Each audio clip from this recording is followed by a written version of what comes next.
Welcome back नाज़रीन। मुस्कुराती सुबह में एक बार फिर खुशामदीद। नाज़रीन, ब्रेक पर जाने से पहले कहा था कि नए सेगमेंट का आगाज़ करूंगी और नया सेगमेंट जो हम आपके लिए लेकर आए वो अमूमन हर लोगों को जो है वो इस चीज़ की शिकायत हो रही है, क्योंकि जिस तरीके से वेदर तब्दील हो रहा है, मौसम दिन ब दिन बदलता जा रहा है। ऐसे में जो अवाम है, जो हमारे लोग हैं, वो लोग बड़ी मुश्किलात से दो चार होते जा रहे हैं, क्योंकि वेदर तब्दील हो रहा है, वायरल हो रहा है। बुखार, नज़ला, खांसी, ज़ुकाम ये कॉमन शिकायत हो चुकी हैं और क्लिनिक्स भर चुके हैं। लोग जो है वहाँ पर जा के अपने ट्रीटमेंट करवा रहे हैं और डॉक्टर्स के पास रश लग चुके हैं, क्योंकि बहुत सारी ऐसी बदएहतियाती भी हो रही है और वेदर की चेंजेस भी ऐसी हैं जो कि माहौल को तब्दील कर रही हैं और उसके साथ साथ नए इन्फेक्शन, नई डिसीज़ जो है वो पैदा हो रही हैं, जिसकी वजह से आवाम बड़ी परेशान है। और यही तमाम चीज़ें बच्चों में भी पाई जा रही हैं। बहुत सारे बच्चे जो है वो सीने की तकलीफ में मुब्तला हो रहे हैं, नमूनिया हो रहा है, डेंगू एक जो है वो सर पर आ चुका है, डेंगू के केसेस में दिन ब दिन इजाफा हो रहा है। तो ये बहुत सारे ऐसे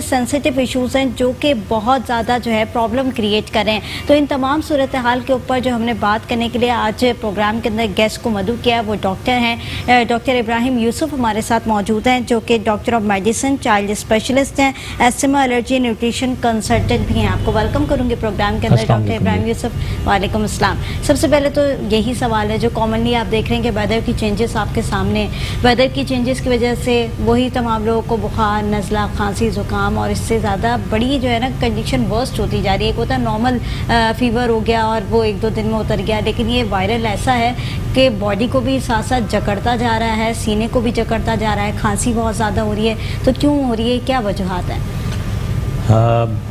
मसला ये है कि अगर हम एक साल पहले चले जाएं तो हम देख रहे थे कि कोविड था और कोविड में बच्चे जब स्कूल्स में नहीं थे तो इंटरेक्शन भी नहीं था और कंजेशन ऑफ चिल्ड्रंस नहीं थे, तो बच्चे बीमार भी कम हुए और नमूनियाज भी बच्चों को कम हुए, ब्रोंकोलाइटिस भी कम हुआ, फ्लू लाइक इलनेसेस भी बहुत कम हुई। मतलब बहुत फैक्टरी 10 to 15% पर आ गया था। जब से बच्चे स्कूल जाना शुरू हुए हैं तो एक साथ जब कंजेशन हुआ और सडनली जो है वो ब्रेकआउट हो गया, ब्रेकआउट ऑफ फ्लू हो गया, तो सडनली जो है वो बहुत सारे बच्चे बीमार हुए।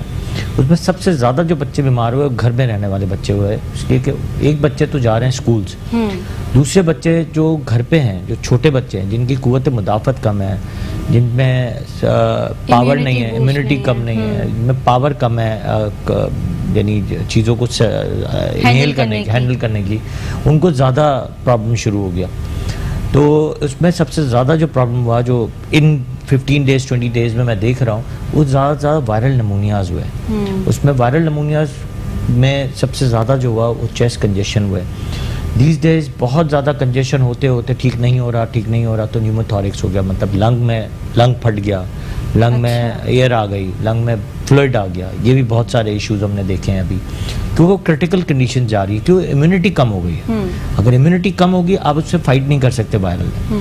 दूसरा हुआ ये कि हमारे यहाँ पे एक बहुत बड़ा फैक्टर है जो कि है खुद से ओवर द काउंटर आप ड्रग्स लेते हैं, डॉक्टर्स के पास नहीं जाते शुरू में।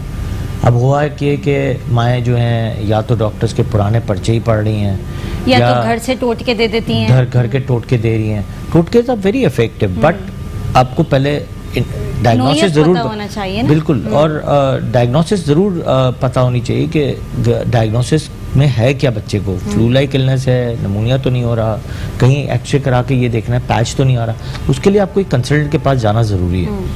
अब हुआ ये कि बच्चे जो है सडनली स्कूल जाना शुरू हुए, एक साथ जब फ्लू फैलता है तो वो कंजेशन बढ़ता शुरू हो गया। मास्क की रिस्ट्रिक्शंस है, लेकिन मास्क आजकल आपको पता है कोई पहन ही नहीं जा रहा, बल्कि मास्क की तो ऐसी हो गई कि फैशन बना लिया है, पहन लिया तो पहन लिया, नहीं पहना ही नहीं, अब तो पहनना ही नहीं है ना, तो पहना ही नहीं। कम हो रहे हैं ना, नो डाउट। चले केसेस भी कम है और केसेस की मिकदार भी कम हो गई है, शुक्र अल्हम्दुलिल्लाह। बहुत अच्छा government of Pakistan, government of Sindh में या हमारे जितनी भी गवर्नमेंट्स हैं, उन्होंने वैक्सीन्स को जिस तरह प्रमोट किया और वैक्सीन लगवाया है, उससे जितना हमारा जो कोविड रेशो कम हुआ है दुनिया में अभी भी बहुत ज़्यादा है। तो अल्लाह का शुक्र अदा करना चाहिए कि हमारे यहाँ कोविड का रेशो बहुत कम हो गया, डेथ्स बहुत कम हो गई। लेकिन फ्लू लाइक इलनेस बड़ों को भी हुई और बच्चों को भी हो रही है, जिसमें छोटे बच्चे जो 2 साल से छोटे बच्चे हैं उनको सबसे ज़्यादा हो रहा है। और उनमें जो नमूनियाज है वो सबसे ज़्यादा है। अब हुआ ये कि बैक टू द पॉइंट कि अब आपको डायग्नोसिस बनाने के लिए घर में रहना नहीं है, घर के टोटके या एंटीबायोटिक्स डायरेक्टली स्टार्ट नहीं करना। अब मैंने कहा आपको वायरल इलनेस है। अब वायरल इलनेस में प्रॉब्लम ये होती है कि आपने वायरल में बैक्टीरियल की दवाई दे दी जो एंटीबायोटिक दे रहे होते हैं, रिएक्शन कर गई वो उसकी और अच्छे वाले बैक्टीरिया को मारती है। और कुछ कुछ बैक्टीरिया जो अच्छे अच्छे मरते हैं, तो अच्छे अच्छे वायरसेस जो हैं वो भी मर जाते हैं उसके साथ। और उसमें जो है और वायरसेस ग्रो करते हैं, जो खराब वाले वायरसेस ग्रो करते हैं। और बैक्टीरिया वायरस जब ग्रो करेगा, वायरल बॉडी को इन्फेक्शन तेजी से हिट करेगा, बॉडी को हिट करेगा और बैक्टीरियल इन्फेक्शन भी पे ट्रांसफर होगा। और वो चीज़ हर जगह पे घुस जाती है।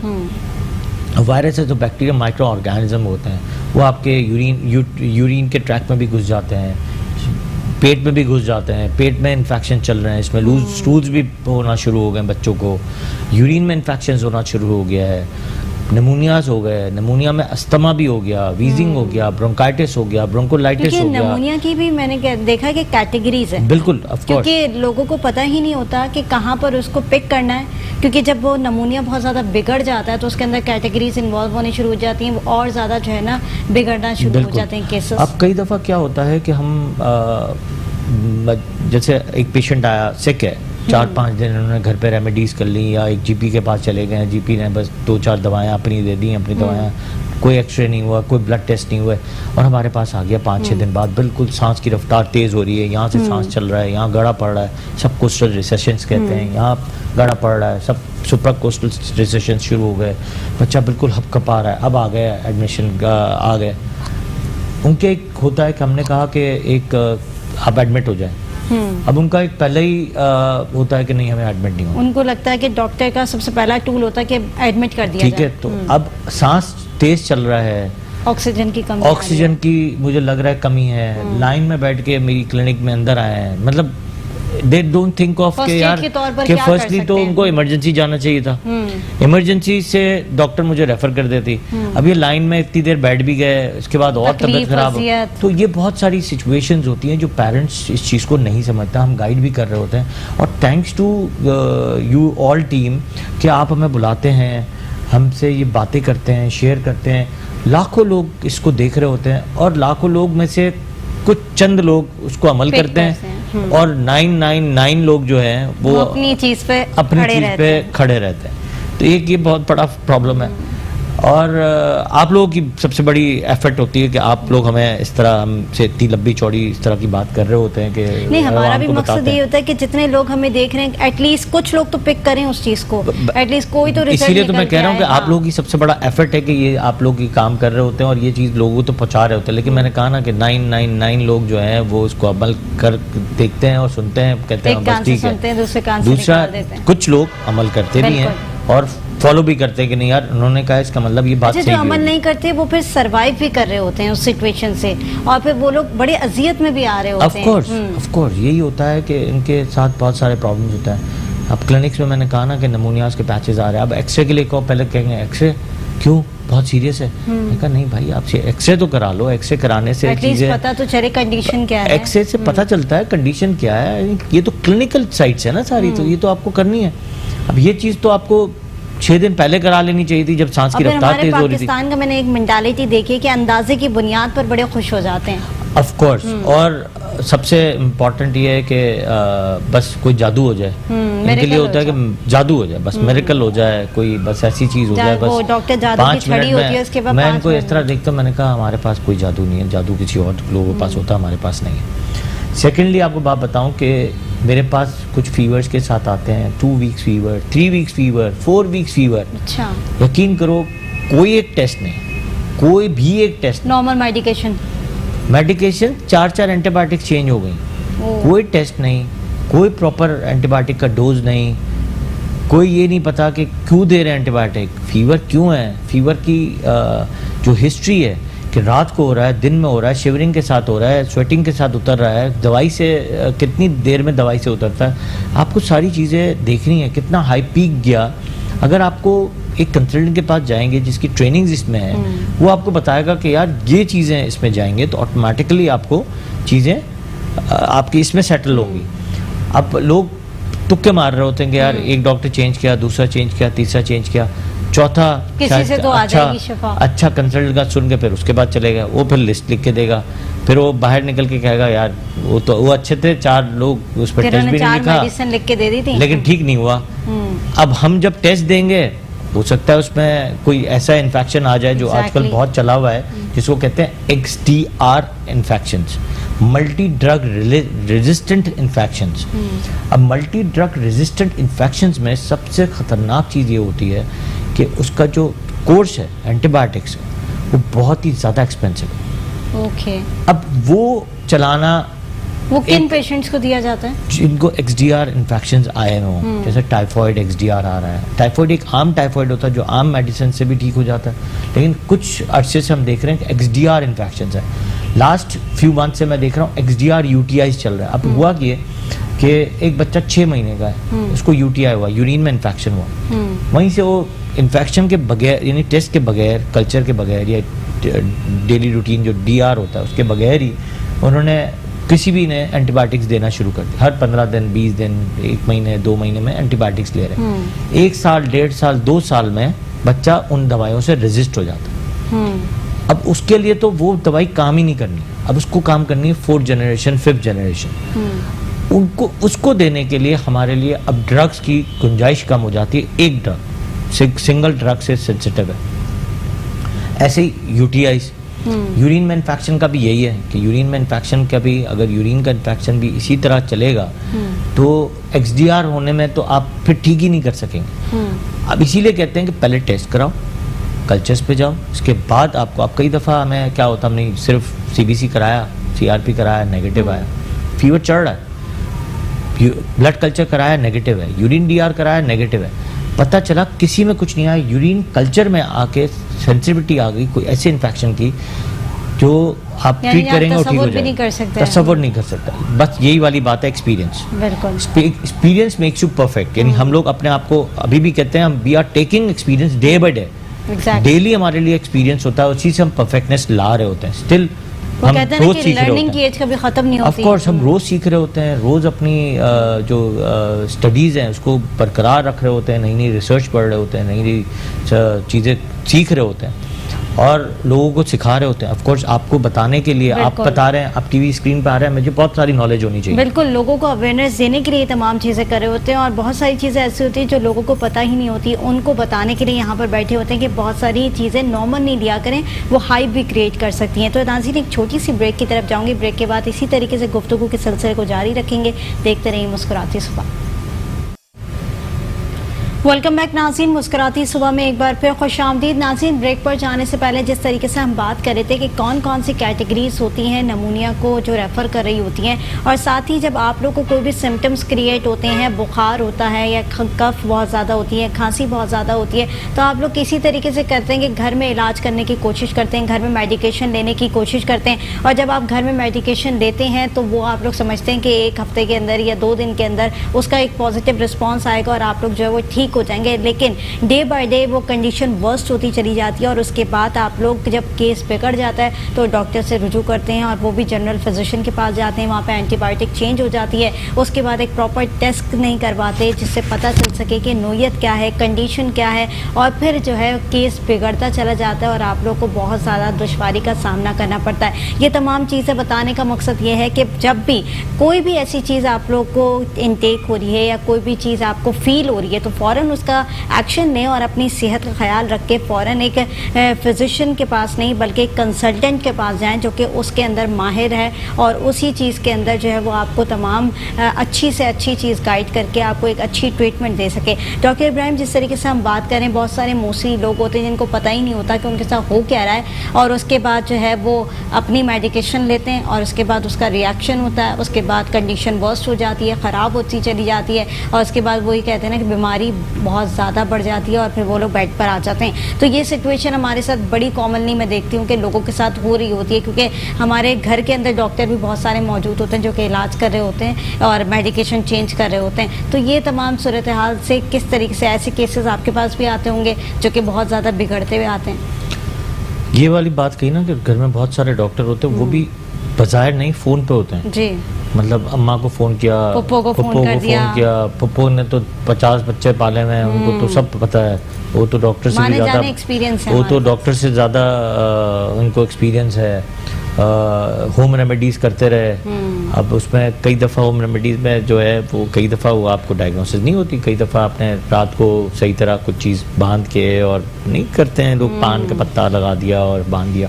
No doubt home remedies works, but prior sometimes but prior आपको ये डायग्नोसिस करना जरूरी कि अंदर मसला क्या है। अगर अंदर कहीं नमूनिया का पैच आ गया है तो ये आपके पान के पत्तों से या कावा से ठीक नहीं होगा। ये फ्लू लाइक इलनेसेस में ठीक होता है, जो हल्के बल्का फ्लू है या कंजेशन हो रहा है उसमें ठीक हो गया। जस्ट लाइक अ धीमक। ऑफ कोर्स अगर वो आपके नमूनिया का पैच आ गया वो आपको खराब करके ही छोड़ेगा। अब आपने तो पूरा बांध दिया पुप्पो के कहने पे या दादी के कहने पे बांध दिया पूरा, अब सुबह पता चला कि ये तो बहुत ही सांस तेज चल रहा था और बच्चा जो है वो तो बिल्कुल ही क्रिटिकल हालात में आ गया।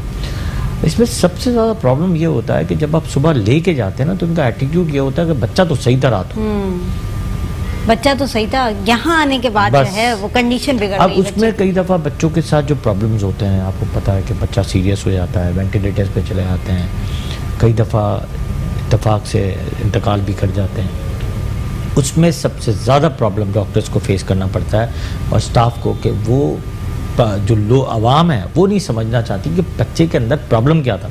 देखिए मैंने आपको एक्सप्लेन किया, आप माँ हैं या बाप हैं, मैंने आपको एक्सप्लेन कर दिया, लेकिन सेकंड जो पर्सन है, जो थर्ड फोर्थ पर्सन है, उसको नहीं पता कि क्या बच्चे के साथ कंडीशन थी, क्या ट्रीटमेंट्स थी।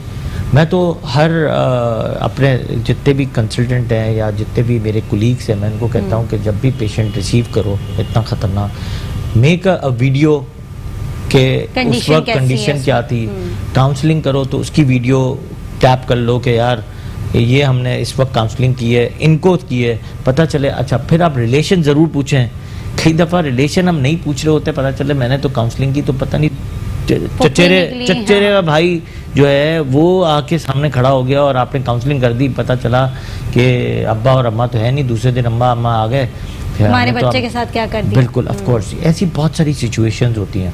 उसमें क्रिटिकल कंडीशन बच्चे की तो अलग होती है, हॉस्पिटल के जो स्टाफ होता है वो डर रहा होता है काम करने से। exactly. आजकल ये जो बहुत प्रेशराइज हो जाता है और आजकल ऐसी बहुत सारी सिचुएशंस हैं कि बच्चा क्रिटिकल हालात में आया, वेंटिलेटर पर चला गया, इंतकाल कर गया या बहुत सीरियस हो गया, और या तो ऑफ कोर्स प्राइवेट हॉस्पिटल है तो बिल भी बन गया, तो उस पर क्योस क्रिएट हो जाता है।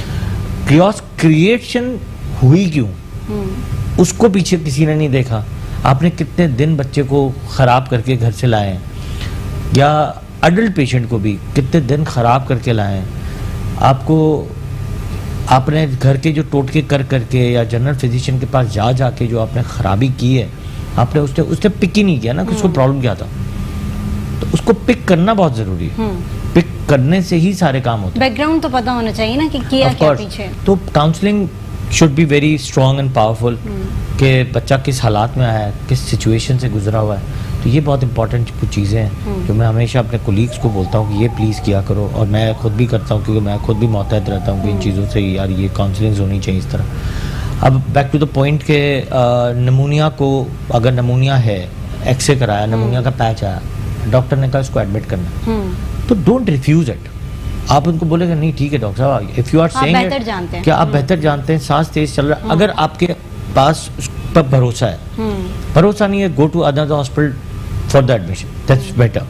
घर पे ट्रीटमेंट नहीं करें, आप जा जाके क्लिनिक्स में जा जाके ट्रीटमेंट नहीं करवाएं, गो टू द फर्दर जो कंसल्टेंट ने कहा है उसको फॉलो करें। अब कई दफ़ा एक पेशेंट्स आते हैं, हम कहते हैं कि चलो इतना बच्चा ख़राब नहीं है लेकिन एडमिट नहीं करा रहे तो इमरजेंसी में जाके प्रॉपर ट्रीटमेंट कराओ।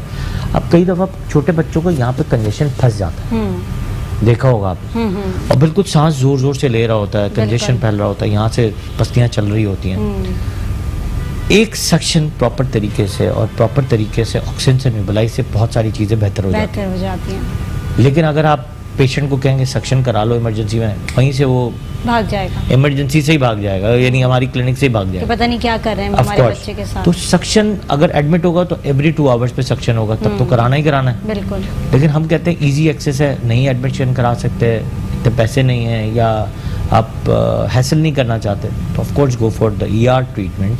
ER पे प्रॉपर जाओ, प्रॉपर ट्रीटमेंट्स करो, लेकिन प्रायर कंसल्टेंट के प्रॉपर जाओ जिसको एक्सपीरियंस है। एग्जैक्टली। जिसको एक्सपीरियंस ही नहीं है, उसको पकड़ना ही नहीं आता, जिसके पास बैकअप सर्विस नहीं है इमरजेंसी की, आप उसके पास जाके आपका कोई फ़ायदा नहीं है। अगर आप एक कंसल्टेंट के पास भी जा रहे हो लेकिन उसके पास ER बैकअप नहीं है तब भी उसका कोई फ़ायदा नहीं है, क्योंकि अगर प्रॉपर तरीके से न्यूबलाइज नहीं होगा, प्रॉपर तरीके से सक्शंस नहीं होंगे, आप ठीक नहीं कर सकते। प्लस हम घर पे कहते हैं स्टीम लो, स्टीम से लोग भाग जाते हैं, बच्चा तो स्टीम लेता ही नहीं, 3 दिन बाद आके वही बच्चे बच्चा को खड़ा देना हुआ है। पड़ता है स्टीम। ऑफ कोर्स 3 दिन बाद आए, 3 दिन बाद आके खड़े में और कहा कि बच्चा ठीक ही नहीं हो रहा। तो कंप्लाइंस आपकी कितनी पुअर थी। अब मैं देखना शुरू करूंगा कंप्लाइंस को कि आपने ये किया, नहीं हमने नहीं किया। न्यूबलाइज हमने किया लेकिन बीच में छोड़ दिया, या हमने न्यूबलाइज मशीन को जो है, जो मास्क है उसको हमने बच्चा ऐसे लगा रख ही दिया, नहीं रहा बच्चा था। लगा नहीं रहा था, हमने किया नहीं, तो ये कंप्लाइंस पुअर है, इससे भी ठीक नहीं होगा। उसके लिए तो एडमिशन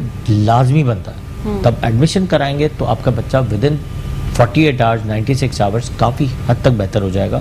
ऑफ कोर्स नमूनिया ट्रीट करने के लिए 7 to 10 डेज चाहिए होता है हमें। उसमें अगर बहुत ज़्यादा प्रॉब्लम्स होते हैं, जैसे मैंने आपको बताया न्यूमोथेरिक्स हो जाए, लंग फट जाए, या पैच बढ़ जाए, या लंग वाइट हो जाए, कोलैप्स हो जाए लंग्स, उसकी ट्रीटमेंट्स कुछ एक्सटेंसिव होती तक है। भी इंटेंसिव हो सकता है। बिल्कुल इंटेंसिव, बच्चों के लिए तो बहुत एक्सटेंसिव कोर्सेज होते हैं। अचानक सडनली जो है वो, क्योंकि देखिए ना उसके बहुत छोटे छोटे से लंग्स हैं, फिर उसके साथ Sensitive लंग, है। फिर सैचुरेशन अगर ड्रॉप करता है तो ब्रेन को डैमेज करेगा।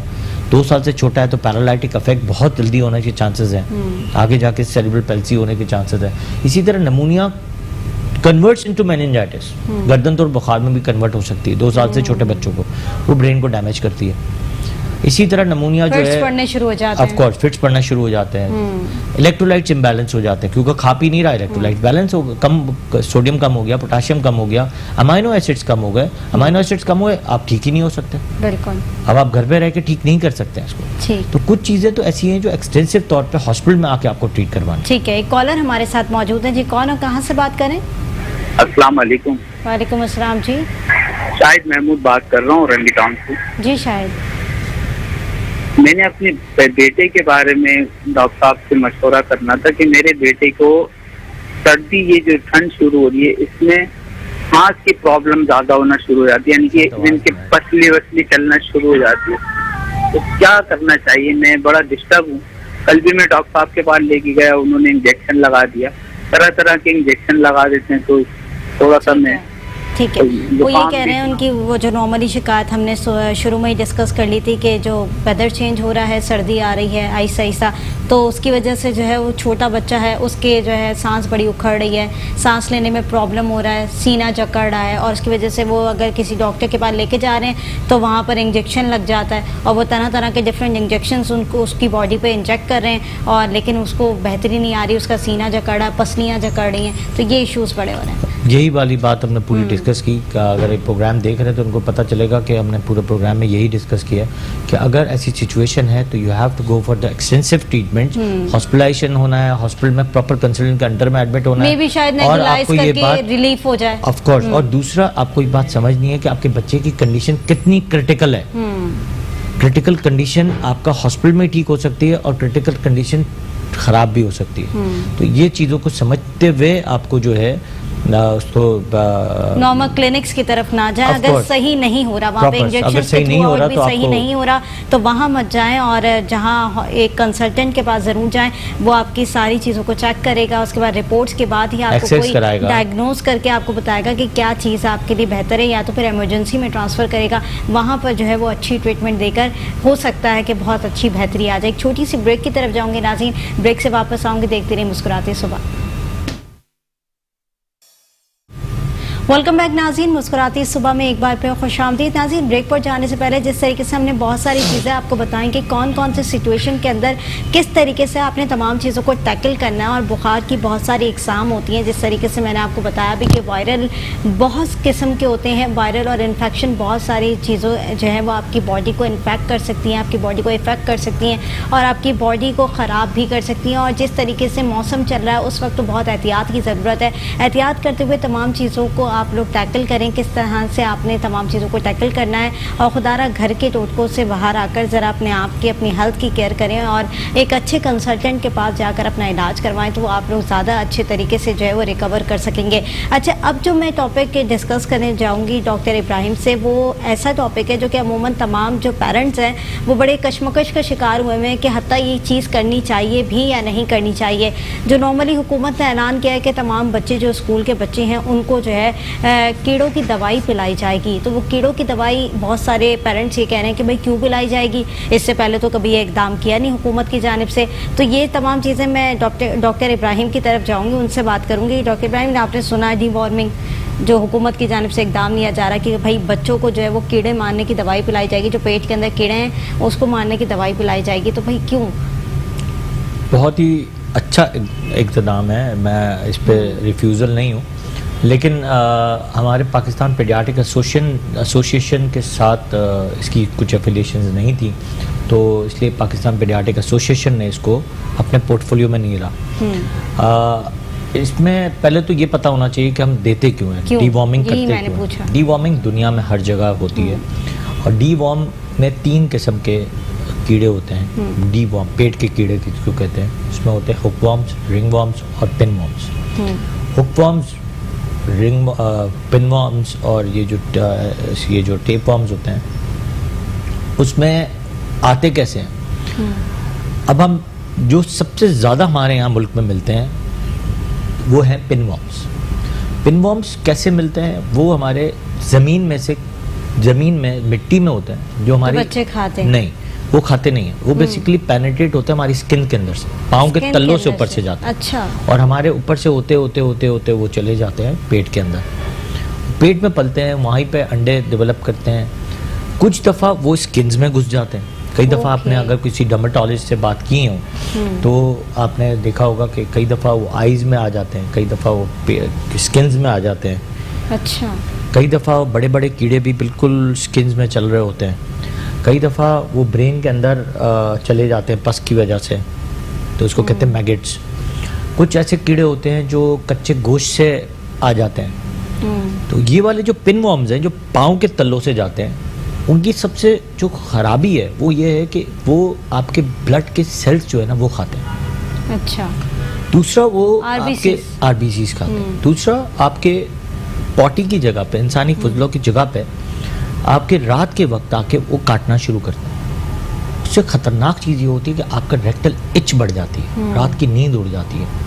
Of course haemoglobin drop her पेट के कीड़े से होता है, लेकिन कुछ खास एक हीमोग्लोबिन है और B12 है।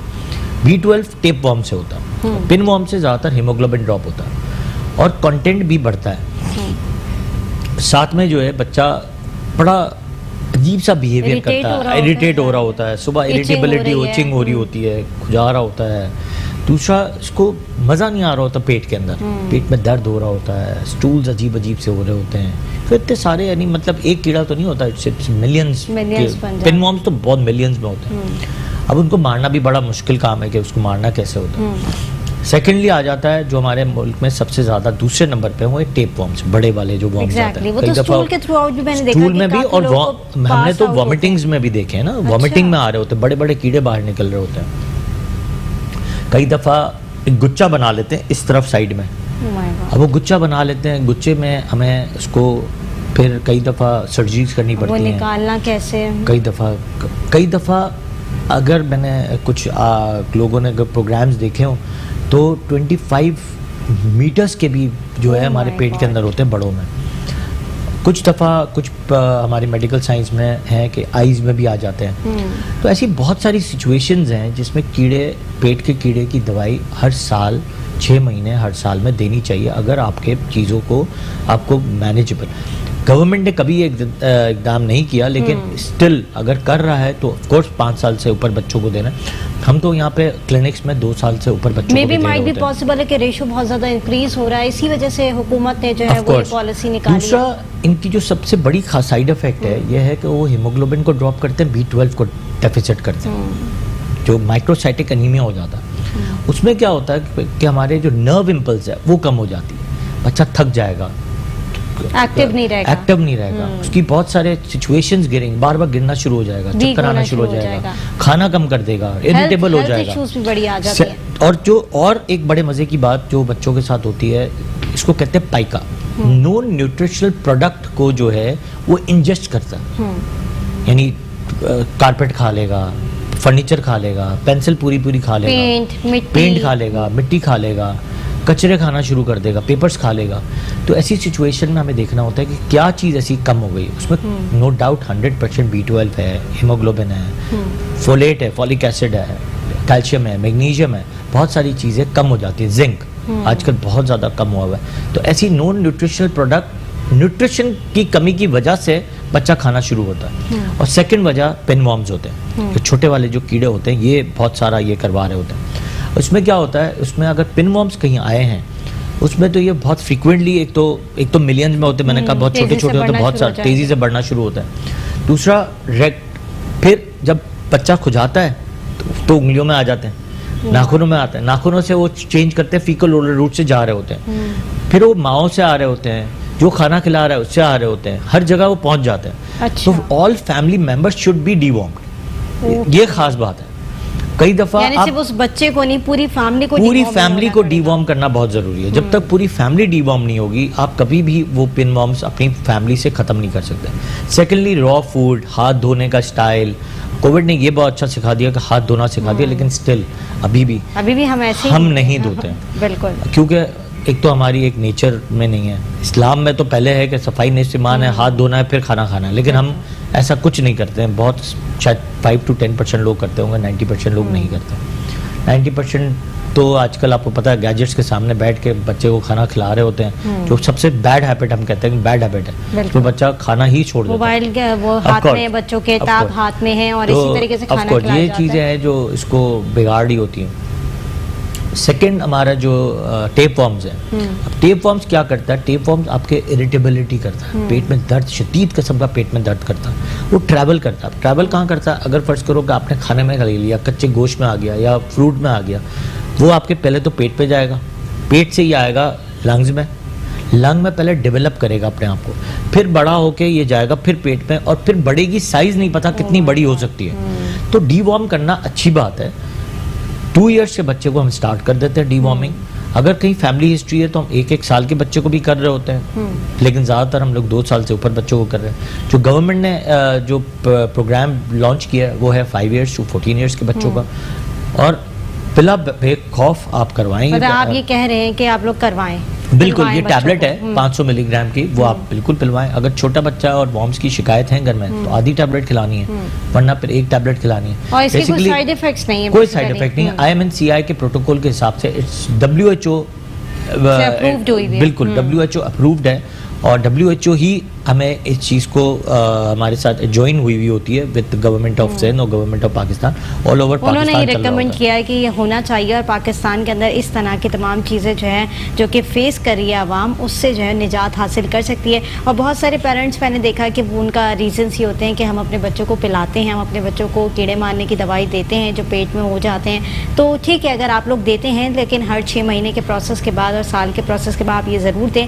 क्योंकि ये बड़ी फ़ायदेमंद चीज़ है। और जिस तरीके से डीपली डॉक्टर इब्राहिम ने बताया है कि किस तरह से ये मल्टीपल्स होते हैं और RBCs को ख़त्म कर देते हैं और बड़ी प्रॉब्लम क्रिएट करते हैं बॉडी के अंदर। तो खुदारा इन तमाम चीज़ों को मद्देनज़र रखते हुए अगर हुकूमत सिंध की जानिब से इकदाम उठाए जा रहे हैं तो उसको फोकस करें और अपने बच्चों को पिलवाएं, ताकि आपके बच्चे जो हैं वो इस अजियत से निकल सकें। बहुत शुक्रिया डॉक्टर इब्राहिम, आपने प्रोग्राम के अंदर वक्त दिया। प्रोग्राम का वक्त ख़त्म हो गया, बहुत सारी डिस्कशन हमने की है, बहुत सारी चीज़ों को डिस्कस किया है, और भी बहुत सारी ऐसी चीज़ें थी जो कि डिस्कस करनी थी, लेकिन अनफॉर्चुनेटली प्रोग्राम का वक्त ख़त्म हो गया। मुझे और मेरी पूरी टीम को दीजिए इजाज़त, अल्लाह ने के बाद।